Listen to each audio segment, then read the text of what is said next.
നിങ്ങൾ മോസസിന്റെ കഥ കേട്ടിട്ടുണ്ടോ? അല്ലെങ്കിൽ മോസ, അദ്ദേഹം ഈജിപ്തിലെ ഫറോയുടെ കയ്യിൽ നിന്നും ലക്ഷക്കണക്കിന് വരുന്ന അടിമകളെ രക്ഷപ്പെടുത്തി കൊണ്ടുപോയ ആ കഥ കേട്ടിട്ടുണ്ടോ? ഇന്നത്തെ കഥ അതാണ്. തന്റെ മാന്ത്രിക ശക്തിയാൽ മോസസ് കടലിനെ ആ കഥ ഫറോയുടെ വളർത്തു മകനായിട്ടും അടിമകൾക്ക് വേണ്ടി യുദ്ധം ചെയ്യാൻ തയ്യാറായ മോസസിന്റെ കഥ. പലപ്പോഴും ഈ കഥകളൊക്കെ നിങ്ങൾ കേട്ടിട്ടുണ്ടെങ്കിലും അതിന്റെ ആ ഒരു ദൃശ്യ ഭംഗിയുണ്ടല്ലോ, അത് നിങ്ങൾക്ക് ആസ്വദിക്കാൻ പറ്റിയിട്ടുണ്ടാകില്ല. എന്നാൽ നമുക്ക് പോകാം 3300 വർഷങ്ങൾക്ക് മുന്നേ നടന്ന ആ കഥയിലേക്ക്, ആ ചരിത്രത്തിലേക്ക്. കഥയുടെ തുടക്കം ഏകദേശം ക്രിസ്തു ജനിക്കുന്നതിനും 1300 വർഷങ്ങൾക്ക് മുന്നെയാണ്. അതായത് ഇന്നത്തെ കാലഘട്ടത്തിനും 3300 വർഷങ്ങൾക്ക് മുൻപേ അങ്ങ് ഈജിപ്ത് എന്ന രാജ്യത്തിലെ ഒരുപാട് ലക്ഷക്കണക്കിന് അടിമകൾ ഉണ്ടായിരുന്നു. അവരുടെ പേരാണ്, അല്ലെങ്കിൽ അവരുടെ ഗോത്രത്തിന്റെ പേരാണ് ഹീബ്രോസ്. 400 വർഷങ്ങളായിട്ട് അവർ ആ നഗരത്തിലെ അടിമകളായിട്ട് കഴിയുകയാണ്. ആ നഗരത്തെ, അവിടെയുള്ള ശിലകളെ എല്ലാത്തിനെയും കെട്ടിപ്പടുത്ത് ഉയർത്തിയത് അവരുടെ രക്തത്തിലായിരുന്നു, അവരുടെ അധ്വാനത്തിലായിരുന്നു. പക്ഷേ ഈ 400 വർഷത്തോളം അവർ അവരുടെ പൂർവികരെയും അവരുടെ ജന്മദേശത്തെയും മറന്നില്ല. അങ്ങോട്ടേക്ക് എങ്ങനെയെങ്കിലും തിരിച്ചു പോകണം, അതാണ് അവരുടെ എല്ലാവരുടെയും ആഗ്രഹം. അവരുടെ ദൈവവും അവരെ മറന്നിട്ടില്ല. തീർച്ചയായിട്ടും അവർക്കൊരു രക്ഷകനെ അദ്ദേഹം കൊടുക്കുന്നതാണ്. ഇപ്പോ ആ ഈജിപ്തിലെ ഒരു വലിയ കൊട്ടാരത്തിലാണ് കാണിക്കുന്നത്. കൊട്ടാരം എന്ന് പറയുമ്പോൾ അവിടുത്തെ ഫറവയുടെ കൊട്ടാരം, മെഫിസിന്റെ കൊട്ടാരം. അവിടെ ഇപ്പൊ കുറച്ച് ആളുകൾ സംസാരിച്ചുകൊണ്ടിരിക്കുന്നുണ്ട്. ആ രാജസദസ്സിൽ ഇപ്പോ ഫറോവയുണ്ട്, ഫറോവയുടെ മകനായിട്ടുള്ള റാംസിസ് ഉണ്ട്, അതുപോലെ തന്നെ മോശയും ഉണ്ട്. റാംസിസ് മെഫിസിസ് ഫറോവയുടെ മകനാണെങ്കിൽ മോശ അദ്ദേഹത്തിന്റെ വളർത്തു മകനാണ്. അവരിപ്പോ അവിടെ ചർച്ച ചെയ്യുന്നത് അവരുടെ രാജ്യത്തിന്റെ അതിർത്തിയിലായിട്ട് കുറച്ച് ആളുകൾ വന്നിട്ട് തമ്പടിച്ചിട്ടുണ്ട്. ഫിത്യ എന്ന് പറഞ്ഞിട്ടുള്ള ഒരു ഗ്രൂപ്പ്. പക്ഷെ അവരെന്തിനാണ് അങ്ങോട്ടേക്ക് വന്നത് എന്നൊന്നും ഇവർക്ക് അറിയില്ല. അപ്പൊ അവര് വിചാരിച്ചിരിക്കുന്നത് ഫറോവയുടെ വലിയൊരു സൈന്യം അവരെ അറ്റാക്ക് ചെയ്യാൻ പോകും, അവര് ഈ യുദ്ധത്തിന് തയ്യാറായിട്ട് തന്നെയാണ് നിൽക്കുന്നത്. പക്ഷെ ഫറോവ പറയാണ്, നമ്മൾ അങ്ങനെ ഒരു നീക്കത്തിനല്ലല്ലോ നിൽക്കുന്നത്. പിന്നീട് മെഫിസിസ് ഫറോവ പറയുകയാണ്, എന്തായാലും അവർ ഈ മതിലിന്റെ അടുത്ത് വരുന്നത് വരെ കാത്തു നിൽക്കാൻ എന്നെ കൊണ്ട് കഴിയില്ല. തീർച്ചയായിട്ടും നിങ്ങൾ വലിയൊരു സൈന്യമായി ചെന്നിട്ട് അവരെ അറ്റാക്ക് ചെയ്ത് അവിടുന്ന് ഓടിപ്പിക്കണം. പിന്നെ ഈ ഫറോവക്കും അവിടെയുള്ളവർക്കൊക്കെ ഈ ജ്യോത്സ്യത്തിലും മന്ത്രവാദത്തിലൊക്കെ വിശ്വാസം ഉണ്ടായിരുന്നു. അപ്പൊ ഒരു മന്ത്രവാദിനിയെ കൊണ്ടിട്ട് അവിടുത്തെ ഭാവി എന്തായിരിക്കും ഭാവി എന്ന് പ്രവചിപ്പിക്കുകയാണ്. അവരിപ്പോ ആ മന്ത്രവാദിനിയായ സ്ത്രീ ഒരു പക്ഷിയുടെ, എന്താണ് ആ പക്ഷിയുടെ പേരെന്ന് എനിക്കറിയില്ല, ഇപ്പൊ ആ പക്ഷിയുടെ നെഞ്ചിന്റെ ഭാഗം കീറിയിട്ട് അതിന്റെ ഹൃദയം പുറത്തേക്ക് ഇട്ട് ആ മന്ത്രവാദിനി ഒരു തീയിലേക്ക് ഇടുകയാണ്. അവൾ ഭാവി പ്രവചിക്കാൻ ശ്രമിക്കുകയാണ്. അവളിപ്പോ പറയുകയാണ്, എന്താണ് ഭാവി, യുദ്ധത്തിൽ എന്ത് സംഭവിക്കുമെന്ന് എനിക്ക് വ്യക്തമായിട്ട് പറയാനില്ല, പക്ഷെ അവിടെ നടക്കുന്ന ഒരു സംഭവത്തെ വ്യക്തമായിട്ട് എനിക്ക് കാണാൻ കഴിയുന്നുണ്ട്. ആ കാര്യം ഇപ്പൊ ആ മന്ത്രവാദിനി പറയുകയാണ്. യുദ്ധത്തിൽ ഒരു നേതാവ് മറ്റൊരു നേതാവിനാൽ രക്ഷപ്പെടുകയാണെങ്കിൽ ആ രക്ഷപ്പെടുത്തിയ നേതാവ് വലിയൊരു ജനത്തിന്റെ നേതാവായി ഭാവിയിൽ മാറുന്നതാണ്. ഇത് കേട്ട സമയത്ത് ഫറോവയുടെ മകനായിട്ടുള്ള റാംസിസിന് മുഖം മാറുകയാണ്. എന്തായാലും പടയൊരുക്കങ്ങളൊക്കെ നടത്താൻ തന്നെ മെഫിസിസ് ഫറോവ പറയുകയാണ്. മോശയും റാംസിസും കൂടെ അതിനുള്ള തയ്യാറെടുപ്പുകൾ നടത്താൻ വേണ്ടി പോവുകയാണ്. ഇതേ സമയം റാംസിസിന്റെ മുഖത്ത് നല്ല വാട്ടുണ്ട്. ഈ സമയത്ത് മോശ റാംസിസിന്റെ അടുത്ത് പറയുകയാണ്, റാംസിസ്, ഇങ്ങനെയുള്ള കാര്യങ്ങളൊന്നും വിശ്വസിക്കേണ്ട, എനിക്കാണെങ്കിൽ ഇങ്ങനത്തെ ഒരു കാര്യത്തിലും ഒരു വിശ്വാസവും ഇല്ല, ഞാൻ ഒരിക്കലും എന്റെ ഭാഗത്തു നിന്ന് ഒരു തെറ്റും വരാതെ തന്നെ സൂക്ഷിച്ചോളാം. റാംസിസിന്റെ ഭയം അത് തന്നെയായിരുന്നു, അവന്റെ അധികാരം നഷ്ടപ്പെടുമോ എന്നുള്ളത്. അതായത് ഭാവി ഫറോവയാൻ പോകുന്നത് റാംസിസ് ആണ്. പിന്നീട് മെഫിസിസ് ഫറോവ ഇവർക്ക് രണ്ടുപേർക്കുമായിട്ട്, റാംസിസിനും മോശയ്ക്കും വേണ്ടി നല്ല പ്രത്യേക രീതിയിലുള്ള ഒരു വാള് തന്നെ സമ്മാനിക്കുകയാണ്. ആ യുദ്ധത്തിൽ തിളങ്ങാൻ വേണ്ടി, വിജയിക്കാൻ വേണ്ടി. മോശയോടും റാംസിസിന്റെ അടുത്തും പരസ്പരം അങ്ങോട്ടും ഇങ്ങോട്ടും സഹായിക്കാൻ തന്നെ ഇപ്പൊ ഫറോവ പറയുകയാണ്. അതിനുശേഷം അവർ വലിയൊരു സംഘവുമായിട്ട് ആ ഒരു സ്ഥലത്തേക്ക് യുദ്ധത്തിന് പോവുകയാണ്. അവിടെയുള്ള എല്ലാവരും അവർക്ക് ആശംസകൾ കൊടുക്കുകയാണ്. അങ്ങനെ ഈജിപ്തിലെ ആ വലിയൊരു പട ഈ ഫിത്യ എന്ന് പറഞ്ഞിട്ടുള്ള ആ ഒരു ഗ്രൂപ്പിനെ ലക്ഷ്യമാക്കി പോയിക്കൊണ്ടിരിക്കുകയാണ്. മലകൾ താണ്ടി ഒരുപാട് പ്രദേശങ്ങളൊക്കെ താണ്ടി അവർ ആ സ്ഥലത്ത് എത്തിയിട്ടുണ്ട്. അവരിങ്ങനെ ആ പർവ്വതത്തിന്റെ മുകളിൽ നിന്ന് നോക്കുമ്പോൾ ഒരു പരന്ന പ്രദേശത്തായിട്ട് ഒരുപാട് ആളുകൾ ടെമ്പടിച്ച് നിൽക്കുന്നുണ്ട്. പിന്നീട് അവർ ആ പടയെ അറ്റാക്ക് ചെയ്യാൻ വേണ്ടി തന്നെ അങ്ങോട്ടേക്ക് പോവുകയാണ്. ഇപ്പോ ഫിത്യ എന്ന് പറഞ്ഞിട്ടുള്ള ആ ഒരു ഗ്രൂപ്പിനെ കാണുകയാണ്. അവിടെ ഒരുപാട് സ്ത്രീകളുണ്ട്, കുട്ടികളുണ്ട്. അവരെല്ലാവരും എന്താ പറയാ, യുദ്ധത്തിന് തയ്യാറെടുപ്പ് നടത്തുന്നുണ്ട്. അതുപോലെ തന്നെ അവരെന്തോ അതിജീവനത്തിന് വേണ്ടിയിട്ടാണെന്ന് തോന്നുന്നു ഇങ്ങോട്ടേക്ക് എത്തിയത്. ഇപ്പൊ ഫിത്യയുടെ ഒരു കുതിര പോരാളി അവരുടെ ഇടയിലേക്ക് ഓടി വന്നിട്ട് പറയുകയാണ്, ഈജിപ്ഷ്യൻസ് അറ്റാക്ക് ചെയ്യാൻ വരുന്നുണ്ട്. എല്ലാ ആളുകളും തയ്യാറായി, എല്ലാ യോദ്ധാക്കളും അവരുടെ വാളുകളുമായിട്ട് അവരുടെ ആ ഒരു ഗ്രൂപ്പിന്റെ മുന്നിലേക്കായി പോയി അണിനിരന്ന് നിൽക്കുകയാണ്. അവർ കാത്തു നിൽക്കുകയാണ് ഈജിപ്തുകാരുടെ ആ ഒരു പടയെ വരാൻ വേണ്ടി. ഈജിപ്ഷ്യൻസിന്റെ വലിയൊരു പട തന്നെയായിരുന്നു. കുതിര പോരാളികളുണ്ട്, അതുപോലെ തന്നെ തേരുകളുണ്ട്. അങ്ങനെ ആ ഒരു രണ്ട് സൈന്യവും തമ്മിൽ ഏറ്റുമുട്ടുകയാണ്. തുടക്കത്തിലൊന്നും ഈ ഫിത്യയ്ക്ക് പിടിച്ചു നിൽക്കാൻ കഴിഞ്ഞില്ല. കാരണം അത്രത്തോളം ശക്തമായിരുന്നു ഈജിപ്ഷ്യൻസ്. അങ്ങനെ വിദ്യ എന്ന് പറഞ്ഞിട്ടുള്ള ആ ഒരു ഗോത്രത്തെ അവരിങ്ങനെ ആക്രമിച്ച് കീഴ്പ്പെടുത്തിക്കൊണ്ടിരിക്കുകയാണ്. നന്നായിട്ട് തന്നെ മോശയും റാംസിസും പോരാടുന്നുണ്ട്. ഈ ഒരു സമയത്താണ് റാംസിസ് മുന്നോട്ട് പോയിക്കൊണ്ടിരിക്കുന്ന അവന്റെ ആ ഒരു തേരുണ്ടല്ലോ, അത് മറ്റൊരു തേരുമായി കൂട്ടിയിടിച്ച് തകർന്ന് അത് നിലത്ത് വീഴുകയാണ്. റാംസിസ് ഫറോവ ഇപ്പോ നിലത്തേക്ക് വീണു. ഈ ഒരു കാഴ്ചകളൊക്കെ മോശ കാണുന്നുണ്ട്. ഇപ്പൊ റാംസിസിനെ അറ്റാക്ക് ചെയ്യാൻ വേണ്ടിട്ട് തന്നെ കുറച്ച് ആളുകൾ വരുന്നുണ്ട്. അതുപോലെ തന്നെ ഒരു തേര് ഫറോവയുടെ നേരെ വരുന്നുണ്ട്. പെട്ടെന്ന് തന്നെ മോശ ആ ഒരു തേരിനെ തകർത്ത് കളയുകയാണ്. പോരാത്തതിന് ഈ ഫറോവയെ അറ്റാക്ക് ചെയ്യാൻ വരുന്നവരെയും ഈ മോശ കൊന്നുകളയുകയാണ്. ഇതേ സമയം റാംസിസിന്റെ മൈൻഡ് ആകെ തെറ്റിപ്പോവുകയാണ്. കാരണം മന്ത്രവാദിനി പ്രവചിച്ചതുപോലെ ഇവിടെ സംഭവിച്ചിരിക്കുന്നു. യുദ്ധത്തിൽ ഒരു നേതാവിനെ മറ്റൊരു നേതാവ് സംരക്ഷിച്ചിട്ടുണ്ടെങ്കിൽ, പ്രൊട്ടക്ട് ചെയ്തിട്ടുണ്ടെങ്കിൽ, ആ സംരക്ഷിച്ചവൻ പിന്നീട് വലിയൊരു ഗ്രൂപ്പിന്റെ നേതാവായി മാറും. റാംസിസിന് ആകെ കൺഫ്യൂഷനായി. ഇപ്പൊ ആ ഒരു യുദ്ധത്തിൽ എല്ലാവരും തോൽപ്പിച്ചുകൊണ്ട് തന്നെ ആ ഒരു സൈന്യം ഈജിപ്തിലേക്ക് തിരിച്ചു പോവുകയാണ്. അവരെ ഈജിപ്തിലെ ജനങ്ങൾ വരവേറ്റു. അങ്ങനെ കുറച്ചു നേരം കഴിഞ്ഞു. ഇപ്പൊ മോശ മെഫിസിസ് ഫറോവയുടെ അടുത്തേക്ക് ചെല്ലുകയാണ്. യുദ്ധത്തിൽ നടന്ന കാര്യങ്ങളൊക്കെ ഫറോവ ചോദിച്ചു. മോശ കുറെ കാര്യങ്ങളൊക്കെ പറഞ്ഞു കൊടുക്കുകയാണ്. ഫറോവ ചോദിച്ചു, യുദ്ധത്തിന്റെ ഇടയിൽ വെച്ച് എന്റെ മകനെ നീ സംരക്ഷിച്ചു എന്നത് സത്യം തന്നെയാണോ? ഇപ്പൊ ഒരു മടിയോടുകൂടി തന്നെ മോശ ആ എന്ന് പറയുകയാണ്. മോശ ഫറോവയോട് പറഞ്ഞു, അങ്ങ് വിചാരിക്കുന്നത് പോലെ ഈ ഒരു പദവിയോ രാജ്യത്തിന്റെ അധികാരം ഒരിക്കലും ഞാൻ തട്ടിയെടുക്കാൻ ശ്രമിക്കില്ല. അത് അങ്ങയുടെ മകന് തന്നെയാണ്. ഇപ്പൊ ഫറോവ പറയുകയാണ്, എന്തുകൊണ്ടും എന്റെ മകനേക്കാളും അതിന് യോഗ്യൻ നീ തന്നെയാണ്. അങ്ങനെ കുറച്ചു സമയം കഴിഞ്ഞു. ഇവർക്ക് രണ്ടുപേർക്കുമായിട്ട്, അതായത് മോശയ്ക്കും റാംസിസിനുമായിട്ട് അവിടെയുള്ള ഗുരുക്കന്മാര് ഓരോ ക്ലാസ്സുകളൊക്കെ എടുത്തുകൊണ്ടിരിക്കുകയാണ്. പക്ഷെ ഈ ക്ലാസ്സുകളൊക്കെ ഒരു അലസതയോടെ കൂടിയാണ് റാംസിസ് കേൾക്കുന്നത്. ഇപ്പൊ മെഫിസിസ് ഫറോവ റാംസിയെ അടുത്ത് പറയുകയാണ്, നീ കുറച്ച് ശ്രദ്ധയൊക്കെ ഇങ്ങനെയുള്ള കാര്യങ്ങൾ കൊടുക്കണം. രാജ്യത്തിന്റെ കാര്യത്തിൽ നീ ശ്രദ്ധ കൊടുക്കണം. എന്തായാലും നീ ഒരു കാര്യം ചെയ്യും. പിതം എന്ന് പറഞ്ഞിട്ടുള്ള ആ ഖനിയിലേക്ക് ചെന്നിട്ട് അവിടെയുള്ള കാര്യങ്ങളൊക്കെ എന്നെ ഒന്ന് റിപ്പോർട്ട് ചെയ്യാൻ വേണ്ടിയിട്ട് റാംസിസിന്റെ അടുത്ത് മെഫിസിസ് ഫറോവ പറയുകയാണ്. പക്ഷെ റാംസി അത് അത്ര വലിയ ഇഷ്ടപ്പെട്ടിട്ടില്ല. അങ്ങോട്ടേക്ക് പോവാൻ അവന് താല്പര്യമില്ലായിരുന്നു. കുറച്ചു നേരം കഴിഞ്ഞു. റാംസിസ് ഇപ്പൊ അവന്റെ മുറിയിലാണ്. അവനിപ്പോ കുറെ പാമ്പുകളൊക്കെ ദേഹത്തിങ്ങനെ വെച്ചിട്ടുണ്ട്. ഇപ്പൊ അങ്ങോട്ടേക്ക് മോശ കടന്നു വരികയാണ്. മോശ ഇപ്പൊ റാംസി അടുത്ത് പറയുകയാണ്, നിന്റെ അച്ഛൻ നിന്നെ ഏൽപ്പിച്ച ആ ജോലി അത് ഞാൻ ചെയ്തോളാം. റാംസിയും അതിനൊരു മൗനസമ്മതം കൊടുക്കുകയാണ്. ഇപ്പോഴും റാംസിക്ക് എന്തൊരു സംശയങ്ങളുണ്ട്. ഇവൻ തന്റെ അധികാരത്തെ തട്ടിയെടുക്കുമോ എന്നുള്ള ആ ഒരു പേടിയുണ്ട്. അങ്ങനെ മോശ അവന്റെ കുറച്ച് പടയാളികളെയുമായിട്ട് ആ ഒരു സ്ഥലത്തേക്ക്, പിതോം എന്ന് പറഞ്ഞ ആ ഒരു ഖനിയിലേക്ക് പോവുകയാണ്. അവിടുത്തെ കാഴ്ച അതൊരു നരകമായിരുന്നു. ലക്ഷക്കണക്കിന് വരുന്ന ഹീബ്രൂസിനെയും കൊണ്ട് അവിടെ അടിമ പണി എടുപ്പിക്കുകയാണ്. വളരെയധികം ദുഃഖകരമായ ഒരു കാഴ്ച തന്നെയാണ്. ഈ ഒരു കാര്യമെല്ലാം നോക്കിക്കൊണ്ട് തന്നെ മോശ അതിലൂടെ ഇങ്ങനെ പോവുകയാണ്.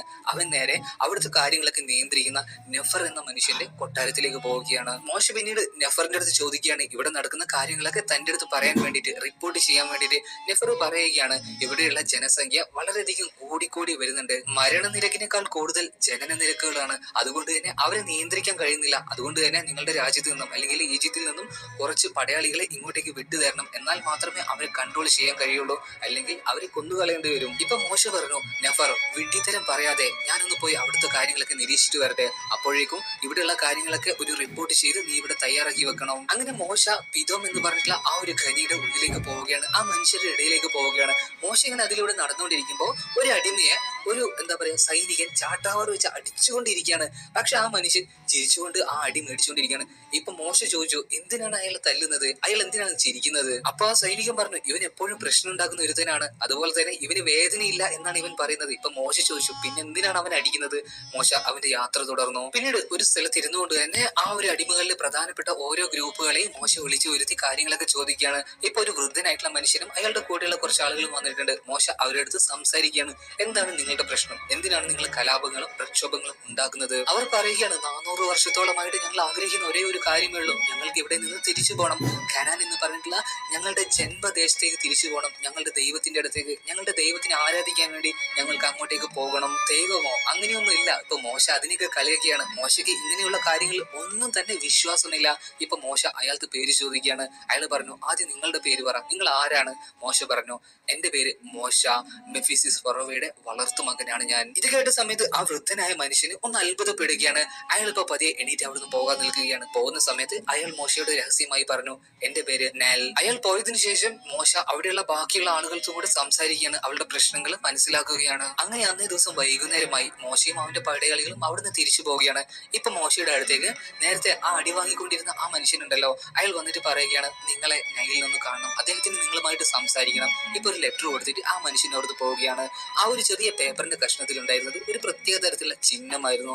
മോശ പിന്നീട് നെഫറിന്റെ കൊട്ടാരത്തിലേക്ക് പോയി. നെഫറിന്റെ ആ ഒരു എന്താ പറയാ തയ്യാറാക്കി വെച്ചിരുന്ന റിപ്പോർട്ടുകളൊക്കെ മോശ ചെക്ക് ചെയ്തു. അതിലൊക്കെ ഒരുപാട് തിരിമറികൾ നടക്കുന്നതായിട്ട് മോശയ്ക്ക് മനസ്സിലായിട്ടുണ്ട്. അതിനെ ഇപ്പൊ നെഫറിന്റെ അടുത്ത് വാൺ ചെയ്യുകയാണ്. ഇതിന് നീ ശിക്ഷ അനുഭവിക്കും എന്ന് തന്നെ നെഫറിന്റെ അടുത്ത് പറഞ്ഞു. മോശ പിന്നീട് അവിടുന്ന് പോകാൻ നിൽക്കുകയാണ്. ഈ സമയത്ത് നെഫർ പറയുകയാണ്, നിനക്ക് എന്ത് വേണമെങ്കിലും ഞാൻ തരാം, നിന്നെ എന്ത് വേണമെങ്കിലും സന്തോഷിപ്പിക്കാൻ, നിനക്ക് എന്താണോ ആഗ്രഹം അതെല്ലാം ഞാൻ തരാം. പക്ഷെ അതൊന്നും മൈൻഡ് ചെയ്യാതെ മോശ അവിടെ നിന്ന് തിരിച്ചു പോവുകയാണ്. പോകുന്ന സമയത്ത് ആ നേരത്തെ ഒരാൾ വന്നിട്ട് ഒരു മെസ്സേജ് കൊടുത്തില്ലേ, ആ ഒരു മെസ്സേജ് കൊടുത്ത ആ ഒരു സ്ഥലത്തേക്ക് പോവുകയാണ്, അവരുടെ ആരാധനാലയത്തേക്ക് പോവുകയാണ്. അങ്ങനെ ആ മെസ്സേജിൽ ഉണ്ടായിരുന്ന ഒരു അടയാളമില്ലേ, അത് പതിപ്പിച്ച ഒരു റൂമിന്റെ ഉള്ളിലേക്ക് ഇപ്പൊ മോശ കയറുകയാണ്. അവിടേക്ക് കയറിയ സമയത്ത് അതിന്റെ ഉള്ളിൽ ഇപ്പൊ നൈലുണ്ട്, കുറച്ച് ആളുകളൊക്കെ ഉണ്ട്. ഇപ്പൊ മോശയോട് നൈല് പറയുകയാണ്, എനിക്ക് നിന്നോട് ഒറ്റയ്ക്ക് സംസാരിക്കണം. മോശ പറഞ്ഞു, അവന്റെ കൂടെയുള്ള സൈനികരെന്ന് പറഞ്ഞു, നിങ്ങൾ തൽക്കാലം ഒന്ന് പുറത്തേക്ക് നിൽക്കുക. ഇപ്പൊ മോശയോട് നെല്ല് ചോദിക്കുകയാണ്, നിന്റെ അച്ഛനെയും അമ്മയും കുറിച്ച് പറ. ഇപ്പൊ മോശ പറയുകയാണ്, അതല്ലേ ഞാൻ നേരത്തെ പറഞ്ഞത്, എന്റെ വളർത്തച്ഛനാണ് മെഫീസിസ് ഫറോവ, അതുപോലെ തന്നെ എന്റെ അമ്മയുടെ പേരാണ് ബിഥിയ. ഇപ്പൊ നെല്ല് പറയുകയാണ്, ഇതെല്ലാം തെറ്റാണ്, അതൊന്നും സത്യമല്ല. പണ്ട് നീ ജനിക്കുന്ന ആ ഒരു സമയത്തില് ഒരു പ്രവചനം നടക്കുകയുണ്ടായി. ആ സമയത്ത് ജനിക്കുന്ന ഒരു കുഞ്ഞ് ഈ ഒരു അടിമകളെ മോചിപ്പിക്കാനായിട്ട് ഫറോവയ്ക്കെതിരെ യുദ്ധം ചെയ്യും, അവന് കീഴടക്കും. അതുകൊണ്ട് തന്നെ ആ കാലഘട്ടത്തിൽ ജനിച്ച എല്ലാ കുഞ്ഞുങ്ങളെയും മെഫീസിസ് ഫറോവ കൊന്നുകളയുകയാണ്. പക്ഷെ നിന്റെ അമ്മ നിന്നെ രക്ഷിച്ചു, അവരുടെ സഹോദരിയുടെ കയ്യിൽ നിന്നെ കൊടുത്തു. സഹോദരി നിന്നെ ഒരു കൊട്ടയിലാക്കിയിട്ട് നൈൽ നദിയിൽ ഒഴുക്കി വിട്ടു. അവർക്കറിയാമായിരുന്നു നൈൽ നദിയുടെ കുറച്ച് അപ്പുറത്തായിട്ട് ഫിബിയ എന്ന ആ രാജകുടുംബത്തിൽപ്പെട്ട ഒരു സ്ത്രീ കുളിക്കുന്നുണ്ടായിരുന്നു എന്ന്. അവൾ വിചാരിച്ചതുപോലെ തന്നെ ഫിബിയയുടെ കയ്യിൽ നിന്നെ കിട്ടി. പക്ഷെ ഫിബിയ ഈ കാര്യങ്ങളൊക്കെ മറച്ചു വെച്ചുകൊണ്ട് തന്നെ ഫിബിയ തന്റെ സ്വന്തം മകനായിട്ട് നിന്നെ വളർത്തുകയായിരുന്നു. നീ ശരിക്കും ഒരു ഈജിപ്ഷ്യൻ അല്ല, നീ ഒരു ഹീബ്രു ആണ്, ഹീബ്രു വംശത്തിൽ പെട്ടവനാണ്. പക്ഷെ ഈ കാര്യങ്ങളൊന്നും വിശ്വസിക്കാൻ മോശ തയ്യാറായില്ല. നിങ്ങളുടെ കഥ അതെനിക്ക് ഇഷ്ടപ്പെട്ടില്ല കേട്ടോ എന്ന് പറഞ്ഞിട്ട് മോശ അവിടുന്ന് പോവുകയാണ്. ഇപ്പൊ നെല്ല് പറയുകയാണ്, നീ ഞങ്ങളെ സഹായിക്കണം, നീ ഒരു ദൂതനാണ്, നീ ഒരു സംരക്ഷകനാണ്. പക്ഷെ ഇതൊന്നും കേൾക്കാതെ തന്നെ മോശ പിന്നീട് സൈന്യത്തിന്റെ അടുത്തേക്ക് തിരിച്ചെത്തി അവർ ഈജിപ്തിലേക്ക് തന്നെ തിരിച്ചു മടങ്ങുകയാണ്. ഇവരുടെ ഈ സംസാരമൊക്കെ ഉണ്ടല്ലോ, അതായത് മോശയുടെയും നെല്ലിന്റെയും സംസാരം രണ്ട് ഹീബ്രു ചാരന്മാര് കേട്ടിരുന്നു. അവർ ഈ വിവരങ്ങളൊക്കെ നെഫറിന്റെ അടുത്തേക്ക് കൊണ്ടെത്തിക്കുകയാണ്. നെഫർ ഇതൊരു പിടിവള്ളിയാണെന്ന് കരുതി. കാരണം അവന്റെ തിരിമറികളെല്ലാം കൊട്ടാരത്തിൽ അറിഞ്ഞിട്ടുണ്ടെങ്കിൽ, ഫറോവ അറിഞ്ഞിട്ടുണ്ടെങ്കിൽ തല പോകുമെന്ന കാര്യത്തിൽ അവന് ഉറപ്പായിരുന്നു. അതുകൊണ്ട് തന്നെ ഈ ഒരു കാര്യം മോശയെ കൊടുക്കാനുള്ള ഒരു ചതിയായിട്ട് തന്നെ ഉപയോഗിക്കാൻ നെഫർ തീരുമാനിച്ചു. ഇതേ സമയം മോശ കൊട്ടാരത്തിലേക്ക് തിരിച്ചെത്തിയിട്ടുണ്ട്. മോശ കൊട്ടാരത്തിലേക്ക് തിരിച്ചെത്തിയ സമയത്ത് അവന്റെ വളർത്തച്ഛനായിട്ടുള്ള മെഫീസ് വളരെയധികം അസുഖം ബാധിച്ച് കിടപ്പിലായിട്ടുണ്ട്. വൈദ്യന്മാരൊക്കെ വന്നിട്ട് അദ്ദേഹത്തെ ചികിത്സിച്ചുകൊണ്ടിരിക്കുകയാണ്. എന്നാലും വളരെയധികം മോശമായ അവസ്ഥയിൽ തന്നെയായിരുന്നു അദ്ദേഹത്തിന്റെ ആരോഗ്യം. മോശ വന്ന സമയത്ത് എല്ലാവരോടും പുറത്തു പോകാൻ തന്നെ ഇപ്പൊ മെഫീസിസ് ഫറോവ പറയുകയാണ്. അങ്ങനെ എല്ലാവരും പോയി. അവിടെ ഇപ്പൊ ഒരു ഭാഗത്തായിട്ട് റാംസിസ് നിൽക്കുന്നുണ്ട്. ഇപ്പൊ ഇവരുടെ ഈ അടുപ്പത്തിയൊന്നും റാംസിസിന് അത്ര അങ്ങോട്ട് ഇഷ്ടപ്പെടുന്നില്ല കേട്ടോ. അങ്ങനെ മോശയും മെഫീസിസ് ഫറോവയും ഒരുപാട് നേരം സംസാരിച്ചുകൊണ്ടിരിക്കുകയാണ്. ഈ മെഫീസിസ് ഫറോവയ്ക്ക് ഒരുപാട് ഇഷ്ടമായിരുന്നു മോശയെ. ശരിക്കും ഈ മെഫീസിസ് ഫറോവ കൊല്ലാൻ ഏൽപ്പിച്ച കുട്ടികളിൽ നിന്ന് രക്ഷപ്പെട്ട ഒരുത്തനാണ് ഈ മോശ. പിന്നീട് കുറച്ച് സമയം കഴിഞ്ഞു. മെഫീസിസ് ഫറോവ പതിയെ മരണത്തിലേക്ക് വഴുതി വീഴുകയാണ്. അദ്ദേഹത്തിന്റെ ശവശരീരം നല്ല രീതിയിൽ തന്നെ അവർ പിരമിഡിന്റെ ഉള്ളിലേക്ക് കൊണ്ടുപോയി മറവ് ചെയ്യുകയാണ്. അങ്ങനെ കുറച്ച് ദിവസത്തിന് ശേഷം അടുത്ത ഫറോവയായിട്ട് റാംസിസ് അധികാരത്തിലേക്ക് വരികയാണ്. പ്രൗഢഗംഭീരമായ ഒരു സഭ തന്നെയായിരുന്നു അത്, പരിപാടി തന്നെയായിരുന്നു അത്. അങ്ങനെ റാംസിസ് അധികാരത്തിൽ കയറുകയാണ്. റാംസിസ് അധികാരത്തിൽ കയറിയ സമയത്ത് തന്നെ ഈജിപ്ത് എന്ന ആ നഗരത്തെ, ആ ഒരു പട്ടണത്തെ വളരെയധികം ഉന്നതിയിലേക്ക് എത്തിക്കാനുള്ള നിർമ്മിതികൾക്ക് ആജ്ഞ കൊടുക്കുകയാണ്. പ്രതിമകൾ, ശില്പങ്ങൾ അങ്ങനെ ഓരോന്ന് നിർമ്മിക്കാനുള്ള കൽപ്പന കൊടുക്കുകയാണ്. അങ്ങനെ അവർ ഓരോ കാര്യങ്ങളൊക്കെ ചർച്ച ചെയ്തുകൊണ്ട് തന്നെ ആ സഭയിൽ നിൽക്കുകയാണ്. അവിടെ ഇപ്പൊ റാംസിസ് ഉണ്ട്, മോശയുണ്ട്. ഇപ്പൊ ഒരു ദൂതൻ വന്നിട്ട് പറയുകയാണ്, ഫറോവയെ കാണാൻ വേണ്ടിയിട്ട് നെഫർ എന്ന് പറഞ്ഞിട്ടുള്ള ആള് വന്നിട്ടുണ്ട്. നെഫറിനെ കണ്ട സമയത്ത് തന്നെ മോശ അയാളുടെ കാര്യക്ഷമതയെ കുറിച്ചും എന്താ പറയാ അഴിമതിയെ കുറിച്ചൊക്കെ ഈ ഫറോവയോട് പറയുകയാണ്. അയാളെ പിടിച്ച് തുറങ്കിൽ അടക്കാൻ പറയുകയാണ്. ഈ സമയത്ത് നെഫർ പറയുകയാണ്, എനിക്ക് രാജാവിന്റെ അടുത്ത്, ഫറോവയുടെ അടുത്ത് ഒന്ന് രഹസ്യമായി സംസാരിക്കണം. ഇപ്പോ ഈ റാംസിസിനും ഈ ഒരു മോശയെ കുറിച്ച് ചെറിയൊരു സംശയം ഉണ്ടല്ലോ, അതുകൊണ്ട് തന്നെ എല്ലാവരെയും അവിടുന്ന് പുറത്താക്കുകയാണ്. ഇപ്പോ നെഫർ ഫറോവയുടെ അടുത്ത് പറയുകയാണ്, എനിക്ക് ചില രഹസ്യങ്ങൾ പറയാനുണ്ട്. അങ്ങനെ അയാൾ അറിഞ്ഞ ആ ഒരു രഹസ്യത്തെ ഫറോവയോട് പറയുകയാണ്. അതായത് മോശ ഒരു ഹീബ്രു ആണെന്നുള്ള കാര്യം. അങ്ങനെ അന്നേ ദിവസം രാത്രി ആയിട്ടുണ്ട്. ഇപ്പൊ റാംസിസ് ഫറോവ ഭക്ഷണം കഴിച്ചുകൊണ്ടിരിക്കുകയാണ്. ഇപ്പൊ അദ്ദേഹത്തിന്റെ അടുത്തേക്ക് മോശ വരികയാണ്. നിനക്ക് എന്താണ് പറ്റിയത്, എന്താണ് നിന്റെ മുഖത്തൊരു വിഷമം, കാര്യങ്ങളൊക്കെ റാംസിസ് ഫറോവ മോശ എടുത്ത് പറയുകയാണ്. ഇപ്പൊ മോശ പറയുകയാണ്, അങ്ങനെയൊന്നുമില്ല, അതൊക്കെ ഒരു കെട്ടുകഥകളാണ്.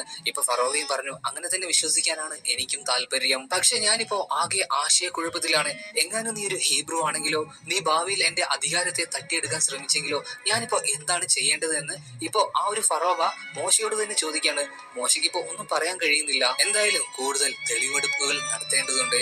ഇപ്പൊ ഫറോവ ഈ മോശയുടെ വളർത്തമ്മയായിട്ടുള്ള വിധിയെ അങ്ങോട്ടേക്ക് വിളിപ്പിക്കുകയാണ്, കാര്യങ്ങളൊക്കെ ചോദിക്കുകയാണ്. വിധിയെ പറഞ്ഞു അവൻ എന്റെ മകൻ തന്നെയാണ്. ഇതേ സമയം റാംസിയുടെ അമ്മയും അങ്ങോട്ടേക്ക് വന്നിട്ടുണ്ട്. ആ സ്ത്രീക്ക് മോശയോട് വളരെയധികം ദേഷ്യം തന്നെയാണ്. അങ്ങനെ കുറെ കാര്യങ്ങളൊക്കെ അങ്ങോട്ടും ഇങ്ങോട്ടേക്ക് ചോദിച്ച് അവസാനം ഫറോവ ഈ മോശയുടെ ഒരു സഹോദരി അങ്ങോട്ടേക്ക് വിളിപ്പിക്കുകയാണ്. അങ്ങനെ അവസാനം ആ സഹോദരിയുടെ കൈ ഈ ഫറോവ വെട്ടുമെന്ന അവസ്ഥയിൽ ഒരു രക്ഷയുമില്ലാത്തത് കൊണ്ട് തന്നെ, ഒരു കാര്യമില്ലാതെ തന്നെ മോശ പറയുകയാണ്, ഞാനൊരു ഹീബ്രു ആണ്.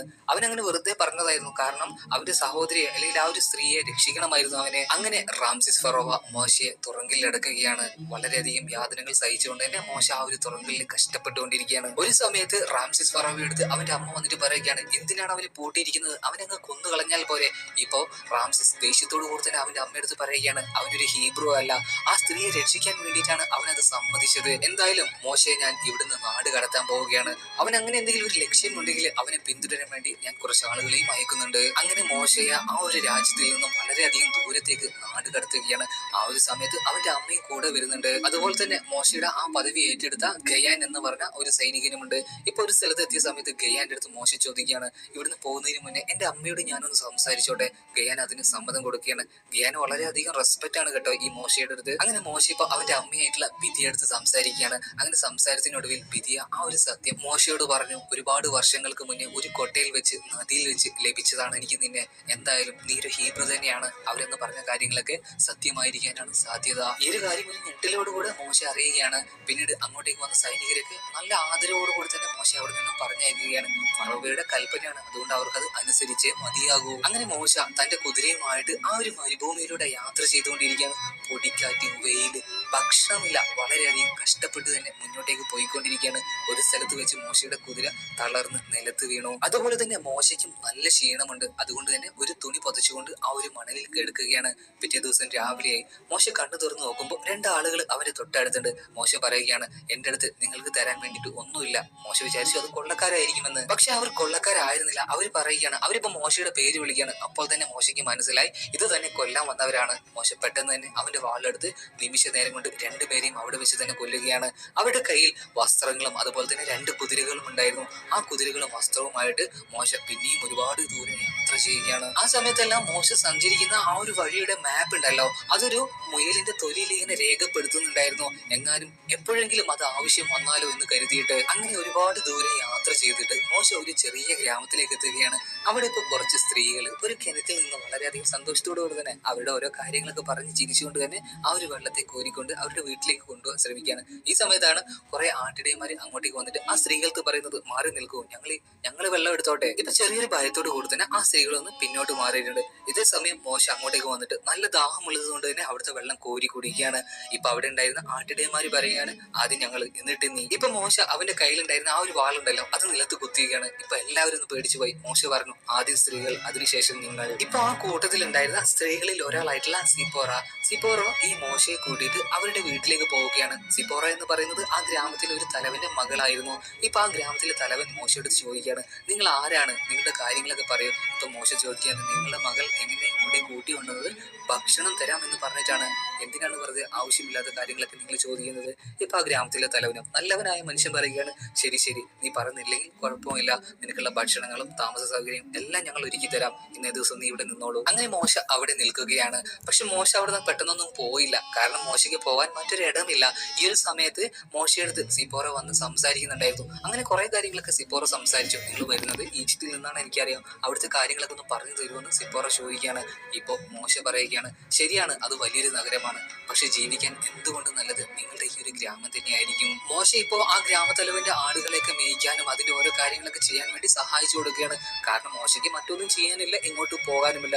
ഈ ഒരു സമയത്തില് മോശയും സിപ്പോറയും തമ്മിൽ മാനസികമായിട്ട് അടുക്കുകയാണ്. അങ്ങനെ അവരുടെ വിവാഹത്തെ അവരുടെ അച്ഛൻ നടത്തി കൊടുക്കുകയാണ്. ആ ഗ്രാമത്തിലുള്ള സാധുക്കളായിട്ടുള്ള എല്ലാ മനുഷ്യരും ആ ഒരു വിവാഹത്തിൽ ഒത്തുകൂടി നല്ല രീതിയിൽ തന്നെ ആ ഒരു ചടങ്ങ് അവിടെ തീരുകയാണ്. സന്തോഷമായിട്ട് തന്നെ സിപ്പോറയും അതുപോലെ തന്നെ മോശയും ജീവിക്കുകയാണ്. അങ്ങനെ ഏകദേശം 9 വർഷത്തോളമായിട്ടുണ്ട്. ഇപ്പൊ മോശ ആ ഒരു ഗ്രാമത്തിൽ തന്നെയാണ് ജീവിക്കുന്നത്.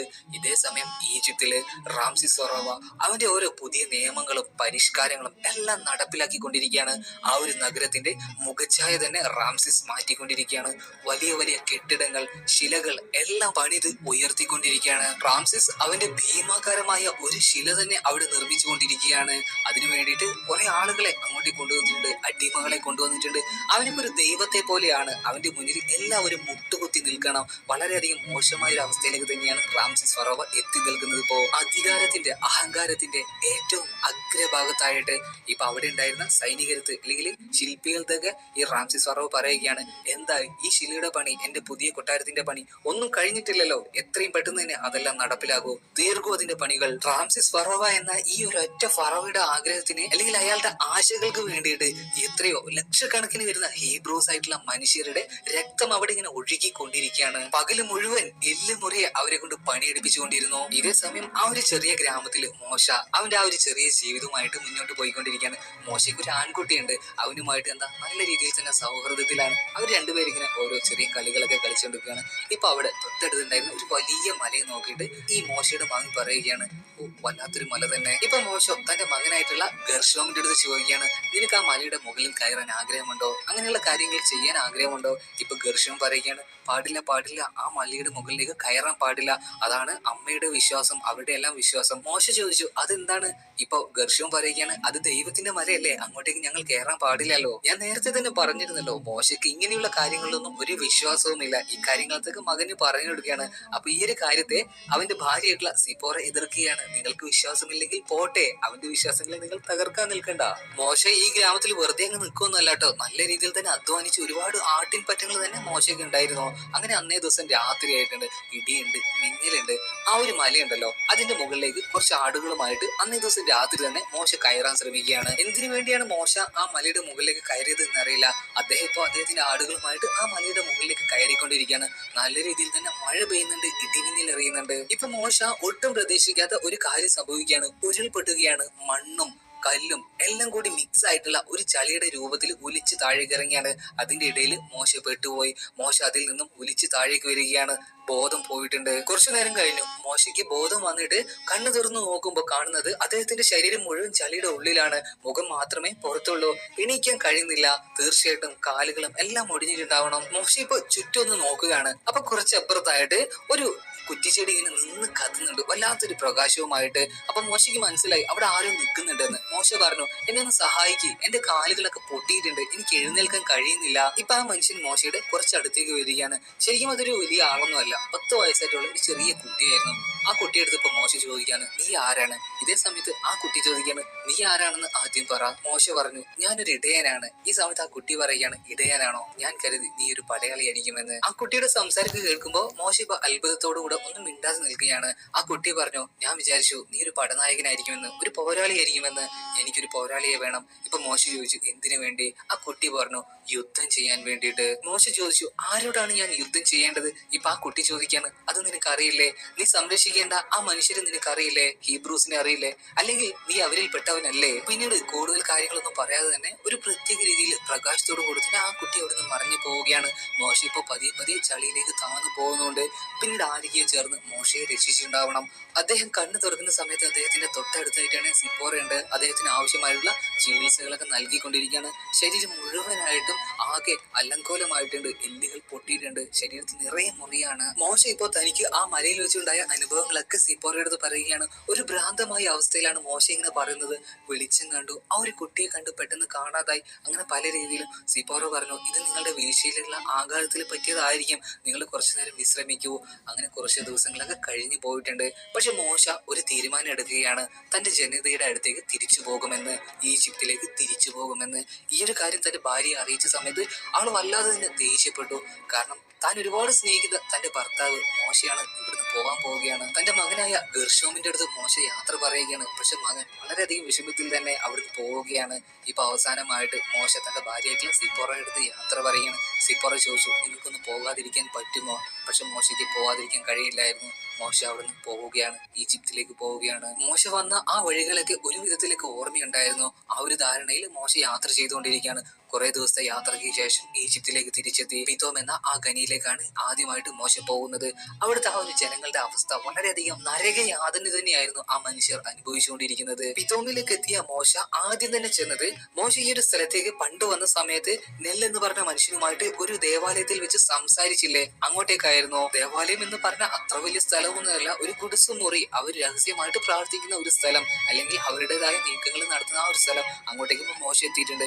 അവിടെ എത്തിയ മോശ ആ മുറിയുടെ വാതിൽ മുട്ടി. അതിപ്പോ തുറന്നത് ജോഷ എന്ന് പറഞ്ഞില്ല, ആ പണ്ട് അടി കൊണ്ടിരിക്കുമ്പോ ചിരിച്ചുകൊണ്ടിരിക്കുന്ന ആ അടിമയില്ലേ, അവനായിരുന്നു. ഇപ്പൊ ജോഷുവിന്റെ അടുത്ത് മോശ ചോദിക്കാണ്, എന്നെ മനസ്സിലായോ? ഇപ്പൊ അങ്ങോട്ടേക്ക് പെട്ടെന്ന് തന്നെ നെല്ല് വരികയാണ്. അങ്ങനെ അവർ മുറിയിലേക്ക് മോശയെ കയറ്റിയിട്ടുണ്ട്. മോശ അവർക്ക് സംസാരിക്കുകയാണ്, അവരെ സഹായിക്കാം, അവരെ ഈ അടിമത്തിൽ നിന്നും രക്ഷിക്കാമെന്ന് മോശ അവർക്ക് വാക്ക് കൊടുക്കുകയാണ്. അവർക്ക് എല്ലാവർക്കും വളരെയധികം സന്തോഷമായിട്ടുണ്ട്. തങ്ങളുടെ രക്ഷകൻ ഇതാ തങ്ങളുടെ ഇടയിലേക്ക് എത്തിയിരിക്കുന്നു. ഇതേ സമയം കൊട്ടാരത്തില് റാംസിസ് ഫറോവ രാത്രി ആയിട്ടുണ്ടെങ്കിലും അവൻ ഉറങ്ങാൻ കഴിയുന്നില്ല. എന്തൊക്കെയോ അവനെ അലട്ടുന്നുണ്ടായിരുന്നു. അവൾ കട്ടിൽ നിന്നും എണീച്ച് കുറച്ച് അപ്പുറത്തായിട്ട് തന്റെ മകനെ ഒരു തൊട്ടിലേക്ക് എടുത്തിട്ടുണ്ട്. അവനെ നോക്കിക്കൊണ്ട് കുറച്ചു നേരം നിന്നു. പിന്നീട് പുറത്തേക്ക് വരികയാണ്. ഈ റാംസിക്ക് ഏറ്റവും ഇഷ്ടപ്പെട്ട കുറച്ച് കുതിരകൾ ഉണ്ടായിരുന്നു, വെള്ള കുതിരകൾ. അവറ്റകളുടെ അടുത്തേക്ക് എത്തിയിട്ട് അവരിങ്ങനെ തലോടിക്കൊണ്ടിരിക്കുകയാണ്. പെട്ടെന്നാണ് റാംസിയുടെ കഴുത്തിൽ ഒരു വാള് വന്നിങ്ങനെ നിൽക്കുന്നത്. അത് മറ്റാരുമായിരുന്നില്ല വെച്ചത്, മോസസ് ആയിരുന്നു. മോശയെ കണ്ട സമയത്ത് റാംസിസ് ആകെ ഒന്ന് ഞെട്ടി പോവുകയാണ്. മോസസ്, നീ മരിച്ചില്ലേ? നീ എങ്ങനെയാണ് വീണ്ടും ഇങ്ങോട്ടേക്ക് എത്തിയത്?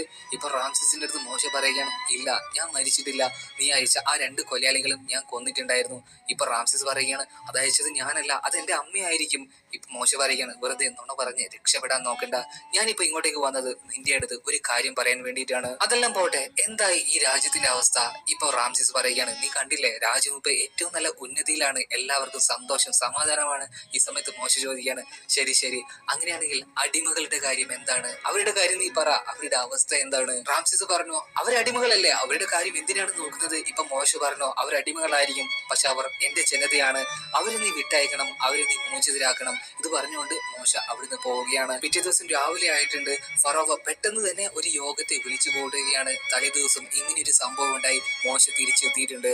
ആ ഒരു സഭയിൽ വലിയൊരു സ്ഥാനത്ത് തന്നെ നിൽക്കുന്നുണ്ട് നെഫർ, അതായത് മോശയെ ഒറ്റി കൊടുത്ത ചതിച്ച ആ ഒരു ആള്. ഇപ്പൊ റാംസിസ് ഫറോവ അവന്റെ പടയാളികൾക്ക് കൽപ്പന കൊടുക്കുകയാണ് മോസസിനെ കൊല്ലാൻ വേണ്ടിയിട്ട്. പടയാളികൾക്ക് പോവാൻ നേരത്ത് ഫറോവ ഒരു കാര്യം കൂടെ പറയുകയാണ്, മോശയെ മാത്രം കൊന്നാൽ പോരാ, അവന്റെ കുടുംബത്തെ മുഴുവനായിട്ട് നശിപ്പിക്കണം. ഞാൻ പറഞ്ഞില്ല, അഹങ്കാരത്തിന്റെയും ആ ഒരു ക്രൂരതയുടെയും ഏറ്റവും അഗ്രഭാഗത്താണ് ഇപ്പോ റാംസിസ് ഫറോവ നിൽക്കുന്നത്. അങ്ങനെ ഹീബ്രൂസ് എന്ന ആ അടിമകൾ താമസിക്കുന്ന ആ ഒരു തെരുവിലേക്ക് ഫറോവയുടെ സൈന്യം ഇരച്ചു കയറുകയാണ്. സ്ത്രീകളെന്നില്ല, കുട്ടികളെന്നില്ല, വൃദ്ധരെന്നില്ല, യുവാക്കളെന്നില്ല, എല്ലാവരെയും വെട്ടിക്കൊന്നുകൊണ്ടിരിക്കുകയാണ്. സ്ത്രീകളും കുട്ടികളുമുള്ള ആ ഒരു വീട്ടിലേക്ക് തീപ്പന്തങ്ങൾ എറിഞ്ഞുകൊണ്ട് തന്നെ അതിന്റെ വാതിലുകൾ അടച്ചിടുകയാണ്. വെന്ത് മരിക്കുകയാണ് ആ സാധുക്കൾ അവിടെ വെച്ച്.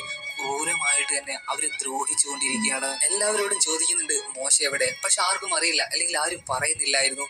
പിന്നീട് ഓരോ കുടുംബങ്ങളെയും കൊണ്ടുവന്നിട്ട് ഭാര്യയും ഭർത്താവിനെയും അവരുടെ മക്കളെയും ഒരുമിച്ച് തൂക്കിലിടുകയാണ് ഈ ഫറോവ. എല്ലാവർക്കുമുള്ള വാണിംഗ് ആയിട്ട് തന്നെ അയാൾ അത് കൊടുക്കുകയാണ്. ഇനി ഈ കഥയുടെ 2ാം ഭാഗം നമുക്ക് വീഡിയോയുടെ 2ാം ഭാഗത്തിലൂടെ കേൾക്കാം. എന്തായാലും കഥയുടെ ക്ലൈമാക്സ് വളരെയധികം രസമാണ്, കാണാനും കേൾക്കാനും ഒരുപാട് രസമായിരിക്കും. ഇനി ഈ രാജ്യത്തിലേക്ക് ഒരുപാട് ശാപങ്ങൾ വരാൻ പോകുന്നുണ്ട്. മുതലകൾ നൈൽ നദിയിൽ നിറഞ്ഞുകൊണ്ട് തന്നെ ആ നദിയുടെ നിറം ചുവപ്പ് നിറമാകും. കോടിക്കണക്കിന് തവളകൾ ആ രാജ്യത്തിൽ വന്ന് നിറയും. അതിലൂടെ ഈച്ചകൾ നിറയും. അവർ പോറ്റി വളർത്തുന്ന മൃഗങ്ങൾ ചത്തു വീഴും. വെട്ടികളികൾ അവരുടെ രാജ്യത്തെ കൃഷി മുഴുവൻ നശിപ്പിക്കും. അവസാനം വലിയൊരു ശാപം കൂടെ അവരുടെ രാജ്യത്തിന് വരാനിരിക്കുന്നുണ്ട്. എന്തായാലും എല്ലാം നമുക്ക് 2ാം ഭാഗത്തിലൂടെ കേൾക്കാം. അപ്പൊ നാളെ തന്നെ വീഡിയോ ഉണ്ടാകുന്നതാണ്. ചാനൽ സബ്സ്ക്രൈബ് ചെയ്യാത്തവർ ഒന്ന് സബ്സ്ക്രൈബ് ചെയ്ത് വെക്കുകയാണെങ്കിൽ പെട്ടെന്ന് തന്നെ ആ ഒരു വീഡിയോയുടെ നോട്ടിഫിക്കേഷൻ നിങ്ങൾക്ക് ലഭിക്കും. എന്നാൽ പിന്നെ ഇത് പറയുന്നത് പോലെ തന്നെ കഥകൾ കേൾക്കാൻ നിങ്ങൾക്ക് ഇഷ്ടമാണോ?